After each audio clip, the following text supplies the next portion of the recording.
Pour présenter d'abord mes excuses aux populations de Mermoz, première porte et deuxième porte, pour les désagréments causés par les retards que nous avons pu constater ici à Mermoz. Et j'ai profité de l'occasion aussi pour parler avec cette société et leur faire comprendre aujourd'hui que ce chantier doit être terminé le plus rapidement possible. Je pense que pour ceux qui connaissent Mermoz, ils savent que depuis les indépendances, ils n'ont jamais vu de goudron dans leur quartier. Ceux qui sont là depuis les années 70, 71, 72, 73, qui sont les premiers arrivés ici, peuvent confirmer mes propos. Donc cela rentre dans le cadre de l'amélioration du réseau urbain de la ville de Dakar. Et comme vous le savez, Dakar se veut aujourd'hui une métropole moderne. Et pour cela, nous devons faire des efforts pour que le réseau routier déjà existant puisse être réhabilité, être mis à niveau et ensuite éventuellement construire d'autres routes et éventuellement paver aussi d'autres axes. Donc nous sommes là aujourd'hui pour pouvoir arrêter de façon consensuelle et définitive un calendrier qui nous permettra de pouvoir réceptionner définitivement les travaux de réhabilitation au niveau de ce que j'appelle l'ancien Mermoz. Parce qu'après ce quartier de Mermoz, nous allons nous attaquer à la voirie de la cité Keur Gorgui, toujours dans la commune de Mermoz-Sacré-Cœur. Je voudrais seulement indiquer que nous sommes d'abord sur des axes existants et faire comprendre aux populations que les axes qui sont toujours sablonneux seront peut-être pris en compte dans un autre programme. Là, nous sommes actuellement en train d'exécuter le reliquat d'un prêt BOAD, un prêt de 10 milliards. Sur ce prêt, nous avons quasiment tout consommé. Il nous reste à peu près une enveloppe de 1,9 milliard à devoir consommer pour pouvoir épuiser toute l'assiette de ce prêt BOAD.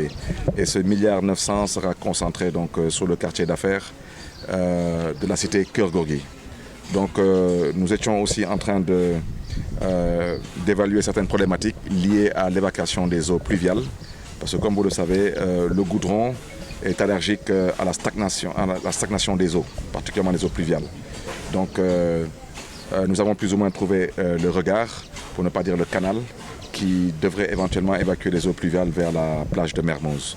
Donc quand on aura terminé de poser le goudron sur ce tronçon, nous allons faire intervenir une autre société qui va, à partir du poste de santé de Mermoz, capter là-bas les eaux pluviales, les évacuer sur des pavés pour qu'ils puissent rejoindre donc, le canal d'évacuation des eaux pluviales vers la mer de Mermoz.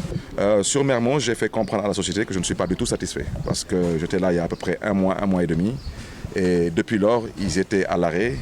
Ils ont convoqué l'hivernage qui a été à l'origine de l'arrêt des travaux. J'ai bien entendu ce plaidoyer, mais j'ai aussi indiqué à la société concernée que d'autres sociétés ont eu à travailler pendant l'hivernage. Donc je lance encore un appel à toutes les sociétés contractantes, une fois qu'ils ont gagné un marché en bonne et due forme, d'exécuter leur part du marché. Je voudrais dire aujourd'hui que la ville de Dakar ne doit pas un franc à un quelconque entrepreneur, surtout dans le cadre des travaux publics.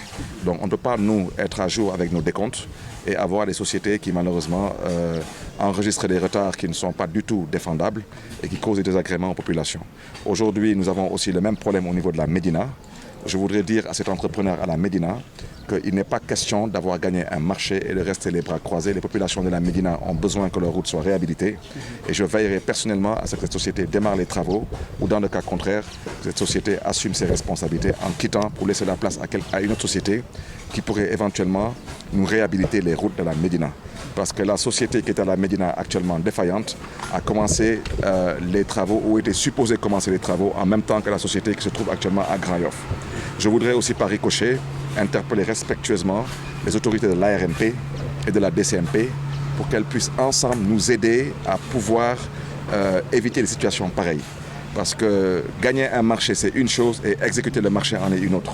Et vous comprendrez franchement que les populations ne peuvent pas se réveiller tous les jours dans leur quartier et être bloquées par du matériel lourd ou bien que leur cadre de vie soit défiguré par rapport à des travaux qui malheureusement ne peuvent pas être canalisés dans une fourchette de temps bien déterminée. Et la ville de Dakar. Donc là, nous tendons la main à tout le monde qu'on puisse accompagner en tout cas ces belles initiatives allant dans le sens, n'est-ce pas, donc, de faire de Dakar une grande métropole, comme il l'a dit tout à l'heure dans ses propos.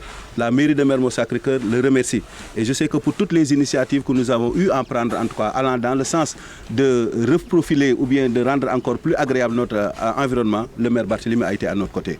Donc merci monsieur le maire et vraiment bonne continuation. Tu rassures les Dakarois. Nous savons pourquoi nous avons porté notre choix sur votre personne, parce que vous êtes en train vraiment de changer le visage de la ville, que Dieu vous accompagne. Mais l'accompagner justement au niveau de la commune, parce que je l'ai dit tout à l'heure, nous allons en tout cas prendre des jeunes qui vont assurer en tout cas le suivi, surtout par rapport au désensablement. Parce que nous savons ce que coûte le goudron et je sais que nous avons cette responsabilité en tout cas de continuer et de perpétuer justement ce qui nous a laissé en tout cas comme bijoux.